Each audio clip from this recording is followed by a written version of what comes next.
Hello. कैसे हैं आप सभी लोग? उम्मीद करता हूँ आप सभी लोग बढ़िया होंगे। चलिए सभी लोग क्लास से जुड़ जाइए, ज़्यादा से ज़्यादा मात्रा में क्लास को शेयर करिए। आज बहुत ही इम्पोर्टेंट चैप्टर शुरू कर रहे हैं, गति में ही गुरुत्व के अधीन गति। ठीक है, यहाँ से आपको किसी भी एग्जाम में जिसमें आप साइंस आ रही है तो 1-2 नंबर का क्वेश्चन तो मिलना ही मिलना है। यदि आप लोग बढ़िया ध्यान से पढ़ेंगे तो आपके 1-2 नंबर यहाँ से कंफर्म हो जाएंगे। किसी भी एग्जाम में आप बैठेंगे वहां से यहाँ से आपको 1-2 क्वेश्चन देखने को हमेशा मिलते हैं। चलिए शुरुआत करते हैं क्लास की। गुरुत्व के अधीन गति, ठीक है, यानी गुरुत्व मतलब गुरुत्वीय त्वरण, है ना। गुरुत्वीय त्वरण के अधीन जो गति होती है उसको हम बोलते हैं गुरुत्व के अधीन गति। यानी हम गति कैसी करेंगे, यानी जहां पे हमें क्या लगेगा, गुरुत्वीय त्वरण का अनुभव करेंगे। ठीक है, किसका अनुभव करेंगे, गुरुत्वीय त्वरण का अनुभव करेंगे। तो गुरुत्वीय त्वरण कब लगता है, गुरुत्वीय त्वरण लगता है जब हम पृथ्वी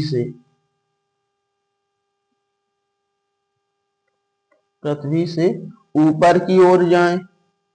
ठीक है, तो क्या होता है, गुरुत्वीय त्वरण जी लगता है। या फिर हम पृथ्वी की ओर आए, ऊपर से नीचे की ओर, या पृथ्वी से नीचे की ओर जाए तो भी हमें किसका अनुभव होता है, गुरुत्वीय त्वरण का अनुभव होता है। ठीक है, जिसको हम किससे लिखते हैं, स्मॉल जी से लिखते हैं। इसका मान कितना होता है पृथ्वी पर, इसका मान होता है पृथ्वी पर 9.81 मीटर प्रति सेकेंड स्क्वायर, क्योंकि त्वरण है इसलिए इसका मात्रक क्या होगा, मीटर प्रति सेकेंड स्क्वायर।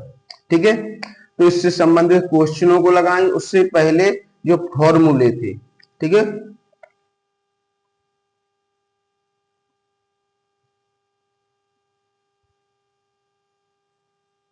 ठीक है, अब देखो अपने पास फॉर्मूले हैं गति के। ठीक है, कितने फॉर्मूले हैं, 3। कौन कौन सा, एक है b बराबर u प्लस at, ठीक है। दूसरा है s बराबर ut plus half at square, ठीक है। तीसरा क्या है, तीसरा है b स्क्वायर बराबर u स्क्वायर प्लस 2as, ठीक है। अब यहाँ पे पता है हमें b क्या है, अंतिम वेग है, u क्या है, प्रारंभिक वेग है, a क्या है, a क्या है, त्वरण है, और t क्या है, समय है। इसके पहले हमने पढ़े हुए हैं। ठीक है, जिन लोगों ने पहले इसके पहले का वीडियो नहीं देखा हुआ वो लोग उस क्लास को जरूर देख ले, तभी ये क्वेश्चन आप लोगों को समझ में आएंगे। अब यहाँ क्या होगा, यहाँ पे जो एक्सीलरेशन ए है इसकी जगह क्या कार्य करेगा, इसकी जगह करेगा जी गुरुत्वीय त्वरण। ठीक है, अब देखो जी कैसे लगता है, जैसे मान लीजिए ये क्या प्लेन है ना, ये पृथ्वी की सतह है। यदि हम ऊपर की ओर जाएंगे, ठीक है, तो क्या होता है, हमें जी का अनुभव होता है। ठीक है, या हम नीचे की ओर जाए या ऊपर से नीचे की ओर आए तो भी हमें क्या होता है, जी का अनुभव होता है। ठीक है, या हम नीचे की ओर भी जाएंगे तो क्या होगा, हमें गुरुत्वीय त्वरण का अनुभव होगा।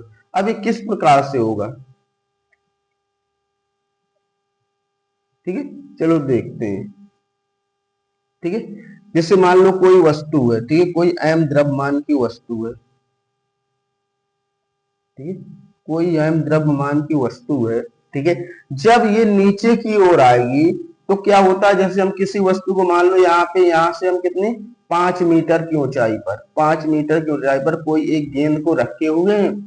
जब हम उसको यहाँ से छोड़ेंगे तो शुरुआत में इसका वेग क्या होगा, कम होगा, फिर क्या होगा, वेग और ज्यादा होगा, फिर वेग और ज्यादा होगा, और सबसे अधिक वेग कहाँ पे होगा, जो सतह पर टकराने से पहले होगा। ठीक है, ऐसा हमें कैसे पता चलता है, जैसे कोई बॉल हमने छोड़ी और हम इसको इधर ही पकड़ लें, कहीं यहाँ पे हाथ से पकड़ लें तो क्या लगेगा, बिल्कुल कम लगेगा या नहीं लगेगा। थोड़ी और दूर पकड़ेंगे तो चोट क्या थोड़ा लगेगी, और दूर पकड़ेंगे तो और लगेगा, और बिल्कुल नीचे पकड़ेंगे बिल्कुल सतह पर तो क्या होगा, और तेज चोट लगेगी, है ना। तो ये क्यों होता है, क्योंकि इसका क्या होता है, जो इसकी वेलोसिटी होती है वो क्या हो जाती है, बढ़ती जाती है। ठीक ठीक है। तो कोई देखते हैं हम कि कोई यदि वस्तु ज्यादा हाइट से फेंकी जाए, हमारे ऊपर कोई वस्तु ज्यादा हाइट से फेंक दी जाए तो क्या होगा, ज्यादा तेज लगेगी।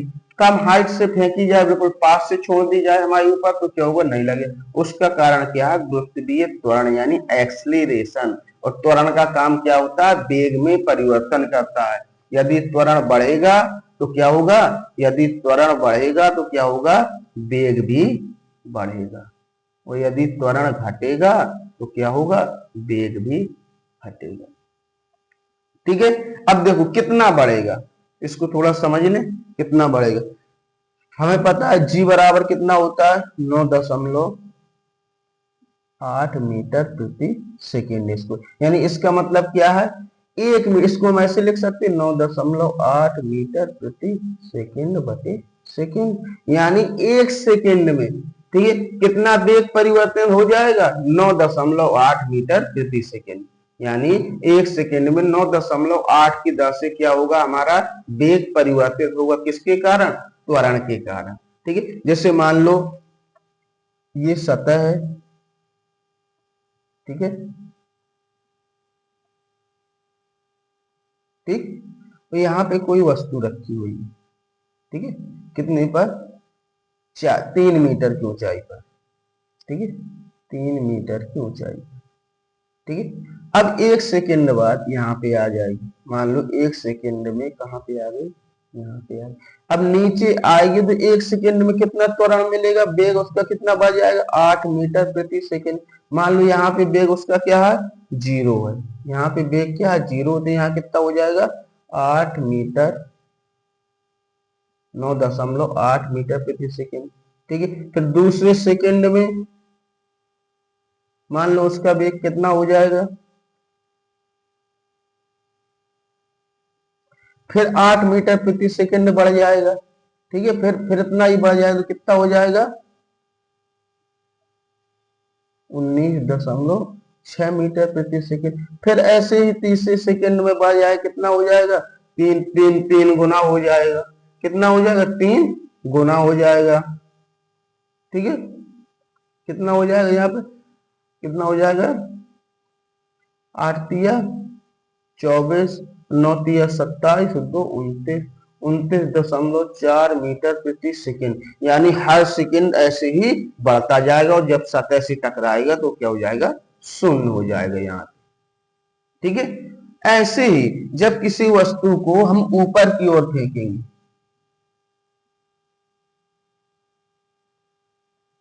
ठीक है, यहां से जैसे मान लो हमने किसी वस्तु को फेंका, ठीक है, हमने किसी वस्तु को फेंका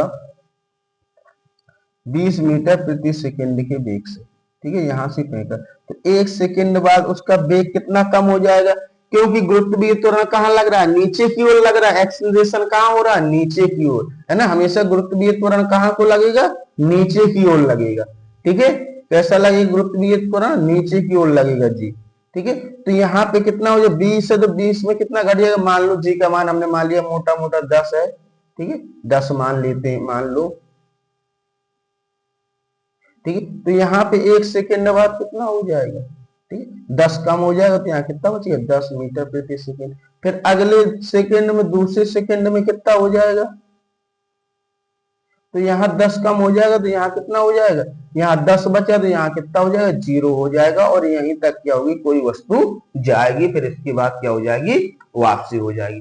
ठीक है। तो हमें क्या पता चल रहा है, किसी वस्तु को जब हम फेंकते हैं तो एक निश्चित दूरी तक जाती है, फिर उसके बाद क्या हो जाती है, वापसी हो जाती है। उसका कारण क्या है कि नीचे की ओर एक त्वरण लग रहा है, कितना, 9 मीटर प्रति सेकेंड, 9.8 मीटर प्रति सेकेंड स्क्वायर का एक त्वरण लग रहा है, जो हमें क्या होता है कि हमारे वेग को मंदन कर रहा है, ठीक है, ऋणात्मक कर रहा है। ठीक है। तो अब यहाँ क्वेश्चनों की शुरुआत कर, तो उससे पहले कुछ चीजें आप लोग समझ लो। ठीक है। उससे पहले इसको सब मिटा देता हूं।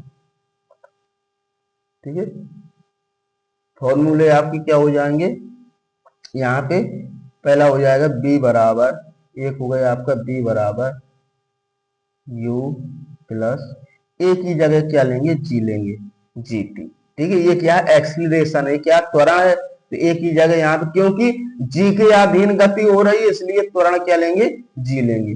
दूसरा एस बराबर U T plus half G T square, ठीक है।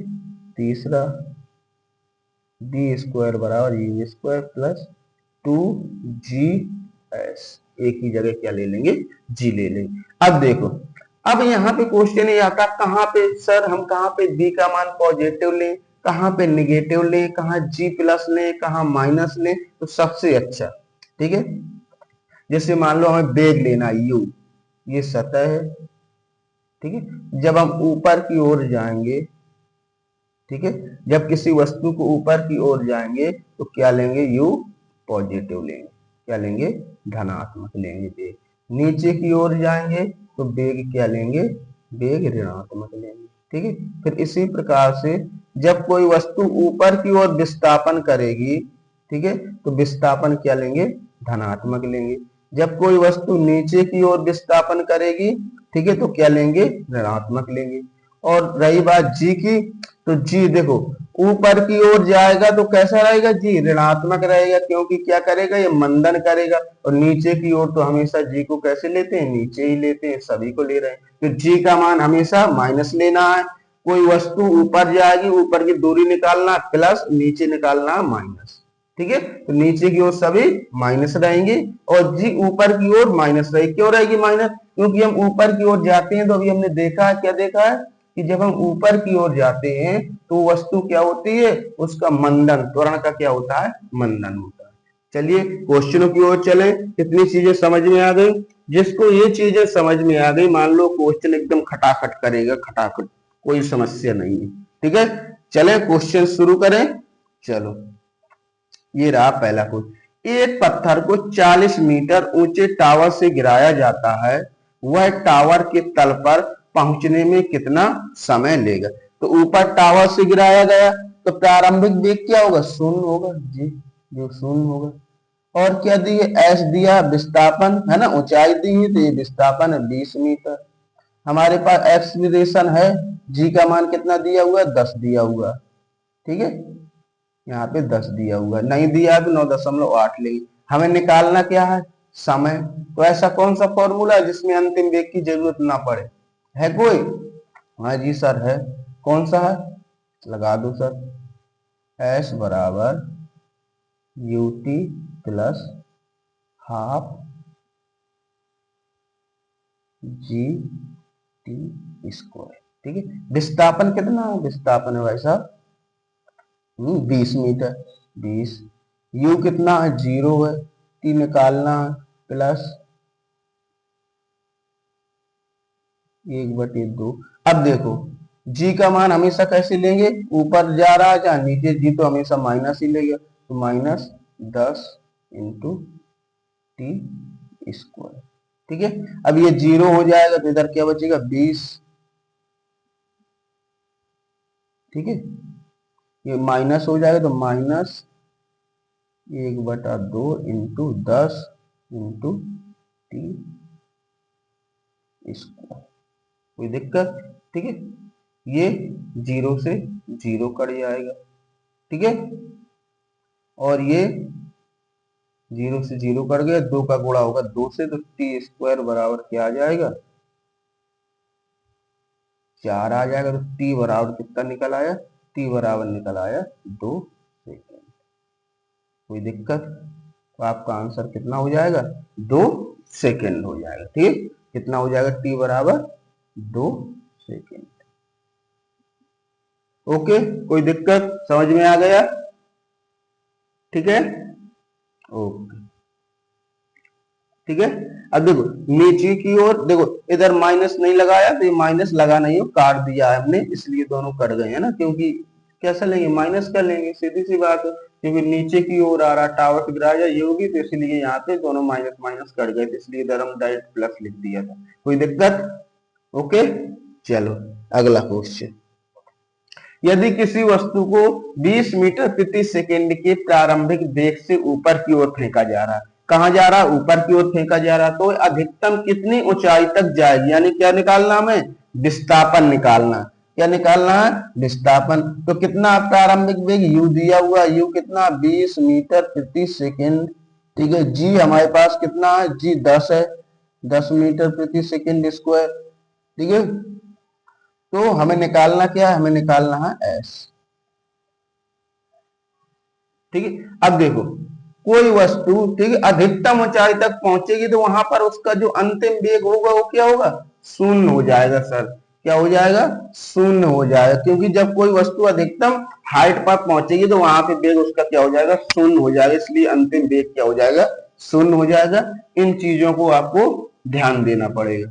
ठीक है, तो लगाओ, कौन सा फॉर्मूला लगाओगे? जी सर लगाएंगे बी स्क्वायर बराबर यू स्क्वायर, ठीक है, प्लस 2GS। ठीक है, अब देखो कहाँ है? ऊपर की ओर जा रहा है ना, ऊपर की ओर फेंका तो क्या रहेंगे? सब प्लस रहेंगे, केवल g क्या रहेगा? माइनस रहेगा। तो देखता हूं ये क्या है? b की वैल्यू 0 है। u कितना है? 20 है, तो 20 का स्क्वायर प्लस का रहेगा, प्लस 2 इंटू जी का मान माइनस 10 इंटू एस। ठीक है, तो 0 इधर कितना आ जाएगा? 400 आ जाएगा, इधर माइनस के गुणा प्लस होगा, माइनस आ जाएगा 20s। अब इसको साइड ले जाओ, है ना, तो कितना आ जाएगा? 20s बराबर 400। तो s बराबर विस्थापन बराबर कितना निकल आएगा? 20 दूना 40 यानी 20 मीटर। ठीक है, प्लस का आया ना? क्यों आया प्लस का? क्योंकि ऊपर की ओर है, तो ऑप्शन नंबर बी आपका राइट आंसर हो जाए। कोई दिक्कत समझ में आ रहा है ना? ओके, चलिए अगला क्वेश्चन देखिए। यदि कोई वस्तु 5 सेकंड के लिए स्वतंत्र रूप से गिरती है तो वह कितनी दूरी तय करेगी? 5 सेकंड के लिए स्वतंत्र रूप से गिरती। अब देखो एकदम सिंपल क्वेश्चन है। कैसे सिंपल है? अब देखो समय दिया हुआ है कितना? 5 सेकंड, कुछ नहीं करना। ठीक है, 5 सेकंड समय दिया हुआ है। ठीक है, अब देखो, अब ये कितना जी कितना दिया हुआ है? ये एक्सीलरेशन कितना हो रहा है? 9.8 मीटर प्रति सेकंड स्क्वायर का क्या है? त्वरण। यानी इसका मतलब क्या है कि एक सेकंड में एक सेकंड में कितना वेग होगा? एक सेकंड में वेग होगा 9.8 मीटर प्रति सेकंड स्क्वायर के वेग से बढ़ेगा। एक्सीलरेशन का मतलब यही तो होता है। ठीक है, तो वेग तो कितना बढ़ रहा है हर एक सेकंड? 9.8 मीटर। इतनी दूरी तय करी, 1 मिनट एक सेकंड में कितनी दूरी करेगी? 9.8 सेकंड। तो 5 सेकंड में विस्थापन बराबर क्या हो जाएगा? वेग गुणे समय। तो वेग कितना है? 9.8, कितना समय? 5, गुणा करा दो, 8 पंचे 40 के 0। ठीक है, और 9 पना 45 और 4 49 मीटर। कितना आ जाएगा? 49 मीटर। यहाँ दशमलव होगा, कितना आ जाएगा? 49 मीटर। कोई दिक्कत? कोई प्रॉब्लम? ओके, चलो ठीक। अगला क्वेश्चन, यदि एक गेंद को 30 मीटर प्रति सेकंड की गति से ऊपर की ओर फेंका जाता है तो वह कितने समय बाद वापस अपने प्रारंभिक बिंदु पर लौटेगी? बहुत बढ़िया। क्या लौटेगी? अपने प्रारंभिक बिंदु पर लौटेगी। देखो वेग कितना है? यू दिया हुआ है 30 मीटर प्रति सेकंड। कोई दिक्कत? अब ये तो वेग हुआ, ऊपर की ओर फेंका तो यू कैसा रहेगा? धनात्मक रहेगा। तो कह रहा तो कितने समय बाद वापस अपने प्रारंभिक बिंदु पर लौटेगी। ठीक है, कोई दिक्कत नहीं। जी का मान दिया हुआ, कितना दिया हुआ? 10 दिया हुआ। ठीक है, जब वहां जाएगी तो वहां पे अंतिम वेग क्या हो जाएगा? शून्य हो जाएगा। हमें क्या निकालना? समय। तो क्या होता है फॉर्मूला? u बराबर सॉरी b बराबर u प्लस जी टी। तो u कितना है? 30 है। ठीक है, g का मान ऊपर की ओर है, ऊपर की ओर फेंका जाता है, तो ऊपर की ओर फेंका जाएगा तो g क्या हो जाएगा? माइनस हो जाएगा। तो 10 इंटू क्या निकालना है? टी। ठीक, इसको इससे ले आओ तो कितना हो जाएगा? 10t, क्योंकि ये जो 0 है बराबर 30, तो t बराबर कितना आ जाएगा? 3 सेकेंड। ठीक है। अब 3 सेकंड कहां तक, उसको यहाँ पहुंचने में लगेगा। अब कह रहा है वापस आएगी तो उतना ही जितना समय जाने में लगेगा उतना ही समय उसको क्या लगेगा, आने में लगेगा। तो ये हो गया जाने का समय, आने का समय, तो कितना हो गया, समय दोगुना हो गया, तो कितना हो गया, 3 दूना 6 सेकंड। कोई दिक्कत? Option number D right answer. Okay भाई, प्रारंभिक बिंदु से जा रही है ना, जैसे यहाँ से फेंकी कोई वस्तु, ठीक है, तो इसको यहाँ तक इतनी दूरी तय करने में कितना लगा, 3 सेकंड लगा। ठीक है, तो फिर इतना ही वापस आना, तो फिर उसी दूरी को तय करने में कितना लगेगा, 3 सेकंड का समय लग जाएगा। टोटल कितने लग जाएंगे, 3 सेकंड जाने के और वापस आने में प्रारंभिक बिंदु तक 3 सेकंड लग जाएंगे। कोई दिक्कत? ओके, अगला क्वेश्चन। एक पत्थर को 490 मीटर ऊंचाई से गिराया जाता, उसे जमीन पर गिरने में कितना समय लगेगा। ठीक है, देखो प्रारंभिक वेग कितना, तो प्रारंभिक वेग 0 होगा, ऊपर से गिराया जाएगा। ठीक है, विस्थापन दिया हुआ भाई साहब 490 मीटर। जी जी का मान 9.8 नहीं दिया हुआ, तो 9.8 मीटर प्रति सेकेंड स्क्वायर। ठीक है, निकालना है समय, तो कौन सा फॉर्मूला लगाएंगे, एस बराबर U T half G T square. कोई दिक्कत? विस्थापन 490 दिया हुआ भाई साहब, गिराया जाता माइनस का होगा विस्थापन। ठीक है, ये 0 हो जाएगा क्योंकि ये 0 है, जी माइनस का रहेगा। ठीक है, 1/2 इंटू, ठीक है, पहले ही माइनस लगा दिया, 9.8 इंटू टी स्क्वायर। ठीक है, तो ये माइनस से माइनस कट जाएगा। ठीक है, तो ये कई बार में कट जाएगा, ये कट जाएगा 5 बार में, है ना, 5 बार में कट जाएगा। इधर ये दशमलव हटा दो, नीचे 0 बढ़ा दो, इसको काटोगे तो 5 बार में कट जाएगा। ठीक है, तो 20, 5 गुणे 20 करोगे तो कितना हो जाएगा, 100, तो टी स्क्वायर बराबर 100 आ जाएगा आपको, टी बराबर आ जाएगा आपका 10 सेकेंड। कोई दिक्कत? 10 second, option number D right answer. Okay, कोई दिक्कत? अगला क्वेश्चन देखें। चलो, यदि एक व्यक्ति 80 मीटर ऊंचाई से नीचे छलांग लगाता है और उसके नीचे हवा की घर्षण शक्ति 0 मानी जाए, तो वह टक्कर के समय किस वेग से टकराएगा। जो टक्कर का समय होगा उस समय उसका वेग क्या होगा, ये निकालना। में क्या निकालना है, अंतिम वेग निकालना। हमारे पास क्या है भाई साहब, विस्थापन दिया हुआ, कितना दिया हुआ, 80 मीटर। कोई दिक्कत नहीं, विस्थापन 1 मिनट, है ना, तो इसको चार्जिंग में लगा देते हैं, बस 1 मिनट रुकिए।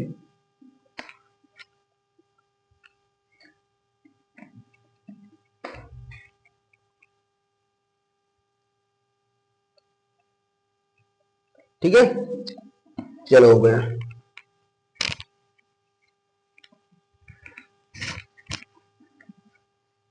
ओके, ठीक है, विस्थापन दिया हुआ है 80 मीटर। ठीक है, और जी का मान भी हमारे पास, जी कितना भाई साहब, जी है 10 मीटर प्रति सेकेंड स्क्वायर। लिखो इधर सेकेंड स्क्वायर। हमें निकालना क्या है, प्रारंभिक वेग तो 0 होगा, कोई दिक्कत नहीं। हमें निकालना क्या है, अंतिम वेग। ठीक, ऊपर से कोई चीज छलांग लगाए, शुरू में क्या होगा, उसका वेग 0 होगा। ठीक है, तो हमें निकालना क्या है जी, हमें निकालना है प्रारंभिक वेग। कौन सा फॉर्मूला ऐसा लगाएं जिसमें समय की जरूरत नहीं है, इसमें समय को हटा दो। कौन सा लगाएंगे फॉर्मूला जी, फॉर्मूला लगाएंगे बी स्क्वायर बराबर यू स्क्वायर प्लस 2 एक ही जगह जी एस। ठीक है, प्रारंभिक वेग निकालना है, सॉरी अंतिम वेग निकालना है। प्रारंभिक वेग 0 है तो कोई मतलब ही नहीं है। ठीक है, जी का मान नीचे से छलांग लगाएंगे तो सब क्या होंगे, माइनस होंगे, जी भी माइनस होगा और क्या होगा, यू भी माइनस होगा। तो -2 जी का मान 10, ठीक है, इंटू माइनस विस्थापन भी क्या होगा, माइनस होगा। ठीक है, तो ये माइनस माइनस प्लस हो जाएंगे, तो बी स्क्वायर बराबर कितना हो जाएगा, 2 गुणे 10 गुणे 80। ठीक है, तो इसका वर्गमूल निकाल लो, इसको लिख देंगे 2, ठीक है, गुणे 10 ये क्या हो रहा है, ठीक है। 80 को ऐसे लिख देंगे 16 पंचे 80, है ना, 16 गुणे 5, है ना, वर्गमूल निकालने के लिए सही हो जाएगा, ठीक है। तो ये हो जाएगा 5 दूना 10, तो b बराबर क्या हो जाएगा, 2 10 में 1 10 ले लिए, 16 में 4 ले लिया, तो हमारा बेग कितना निकल आएगा, 16 चौको 10 चौको सॉरी 40 मीटर प्रति सेकेंड। कोई दिक्कत, कोई समस्या? आप लोगों को प्रैक्टिस करनी पड़ेगी भाई, मेहनत करनी पड़ेगी, है ना, ऐसे ही नहीं आए। कोई भी एग्जाम आप देंगे, ठीक है, तो रेलवे में आप बैठ रहे हैं, एनटीपीसी ग्रुप डी एलपी किसी भी एग्जाम में आप लोग बैठे हैं रेलवे के, तो वहां से तो एक ना एक क्वेश्चन आना ही है, ठीक है। आपका न्यूमेरिकल भी मिलेगा और आपकी थ्योरी से भी क्वेश्चन पूछे जाएंगे, तो आप लोगों को मेहनत करनी पड़ेगी, आप लोग ईमानदारी से पढ़िए, है ना, तभी आपका सिलेक्शन होगा, क्योंकि आज कंपटीशन बहुत ज्यादा है, ठीक है। सभी कोई, है ना, अब बच्चा क्या करता है कि इंटर इंटर पास नहीं हो पाता, इंटर पास हुआ तैयारी में लग जाता है। पहले लड़का इंटर करता था, ग्रेजुएशन करता था, है ना, फिर 21 22 साल बाद 23 साल बाद उसको पता चलता था ये तैयारी करनी है हमें, ठीक है। तो उस समय क्या होता था कि भाई कम कंपटीशन होता था, ठीक है। अब लड़का क्या कर रहा, तुम तो बैठे हो 21 साल बाद, दूसरा लड़का कब से बैठा हुआ है, वो 18 साल से 17 साल से ही तैयारी में लगा हुआ है, ठीक है। तो आप लोग मेहनत करनी पड़ेगी बहुत ज्यादा, वैकेंसियां भी कम हो गई हैं, पहले वैकेंसियां भी ज्यादा निकलती थी, इसलिए अब समस्याएं ज्यादा है, कंपटीशन टफ है, इसलिए मेहनत करिए। चलो अगला क्वेश्चन देखते हैं। यदि एक वस्तु को ऊर्ध्वाधर ऊपर की ओर फेंका जाता है तो उसकी अधिकतम बिंदु क्या होगा, ये पूछ रहा है। अधिकतम बिंदु पर गति, है ना, क्या होगा, अधिकतम बिंदु, उसकी अधिकतम गति का अधिकतम बिंदु, है ना क्वेश्चन, उसका उसकी गति अधिकतम बिंदु पर क्या होगी, ठीक है। तो अधिकतम बिंदु मैक्सिमम पॉइंट, कोई चीज जैसे यहाँ से हमने फेंकी ऊपर की ओर, तो यहाँ पर जो यहाँ पर जाएगी, यहाँ की बात नीचे आने लगेगी यहाँ से, तो यहाँ पे वेग क्या होगा उसका, शून्य होगा। कोई दिक्कत, यहाँ पे उसका वेग क्या होगा, क्योंकि शून्य होगा तभी तो क्या होगा, उसके बाद लौटने लगेगी, वही आपका अधिकतम बिंदु मैक्सिमम बिंदु है जहां तक वो पहुंच रही है। कोई दिक्कत? जब कोई वस्तु स्वतंत्र रूप से गिरती है तो उसका त्वरण क्या होता है, गिरती है तो उसका त्वरण क्या रहेगा, जी के बराबर रहेगा, जितना जी होगा वही क्या होगा, आपका त्वरण रहेगा, ठीक है। द्रव्यमान से कोई मतलब नहीं, हमेशा 9.8 ही लगेगा पृथ्वी में, हम मान के चलते हैं, लेकिन अलग अलग ध्रुवों पे कहीं अलग होता कहीं अलग होता, तो जो जी होगा वही त्वरण होगा, ठीक है। गुरुत्वाकर्षण के कारण गिरने वाली वस्तु का वेग हर सेकंड कितना बढ़ता है जी के कारण, हमें पता है 9.8 मीटर प्रति सेकंड स्क्वायर, कितना बढ़ेगा 9.8 मीटर प्रति सेकंड, 9.8 मीटर प्रति सेकंड। अगला क्वेश्चन, जब कोई वस्तु नीचे गिरती है तो उसके गिरने की गति किस प्रकार की होती है, ठीक है। गति क्या होगी, जब गिरेगी तो पहले यहाँ कुछ होगी, जैसे यहाँ 10 है तो अगली जगह कितना हो जाएगा, इसमें 9 दशमलव अगले सेकेंड कितना हो जाएगा, इसके इसमें क्या होगा, 10 में 9.8 जोड़ जाएंगे, यानी क्या हो जाएगा, फिर 9.8 जोड़ते जाएंगे, ठीक है। तो क्या होगी, गति बढ़ती जाएगी। अगला, जब कोई वस्तु स्वतंत्र रूप से गिरती है तो उसका त्वरण त्वरण क्या रहेगा, त्वरण 9.8 ही रहेगा हमेशा, यानी कैसा रहेगा, सामान्य रहेगा, यानी स्थिर रहेगा त्वरण, ठीक है, एक जैसा रहेगा, 9.8 ही रहेगा। यदि कोई वस्तु को ऊर्ध्वाधर ऊपर की ओर फेंका जाता है तो उसका त्वरण क्या होगा, मंडन होगा त्वरण का, नीचे की ओर लगेगा, है ना, क्या कह रहा है, ऊपर की ओर लगेगा, ऊपर की ओर होगा, नीचे का, हमेशा त्वरण कहाँ होता है, नीचे की ओर ही लगता है, ठीक है। फिर आप पहले ऊपर नीचे है, क्या बकवास है, हमेशा त्वरण कहाँ लगेगा, नीचे की। किसी वस्तु का द्रव्यमान बढ़ने पर उसके त्वरण पर क्या प्रभाव पड़ेगा, जैसे मान लो कोई वस्तु, एक वस्तु है इसका द्रव्यमान है 5 केजी और दूसरी वस्तु है इसका द्रव्यमान है 20 केजी, तो त्वरण पूछ रहा, तो क्या इन पे त्वरण अलग अलग लगेगा, क्या अलग अलग लगेगा, नहीं लगेगा ना, मतलब 9.8 ही लगेगा, द्रव्यमान से कोई लेना देना है ही नहीं, चाहे 1 किलो की है चाहे 20 किलो की हो, तो क्या कह रहा है, ठीक है, त्वरण पर क्या प्रभाव पड़ेगा, बढ़ जाएगा, घट जाएगा, अपरिवर्तित रहेगा, तो क्या हो जाएगा, अपरिवर्तित रहेगा। ओके, ये सारे गलत है। ओके, समझ में आया? बढ़िया क्वेश्चन करवा दिए आपको। ठीक है, ठीक है। तो आप सभी लोग बढ़िया मेहनत करिए, ज्यादा से ज्यादा आप लोग चैनल को सब्सक्राइब करें, लोगों तक शेयर करें, हम लोगों को सपोर्ट करें, और आप लोग कमेंट के माध्यम से बताएं कि आप लोगों को ये क्लास किस प्रकार से यूजफुल हो रही है, क्या कमियां आ रही हैं, क्या समस्याएं आ रही हैं। ठीक है, तो चलिए, बहुत बहुत धन्यवाद। आप सभी का दिन शुभ हो। धन्यवाद।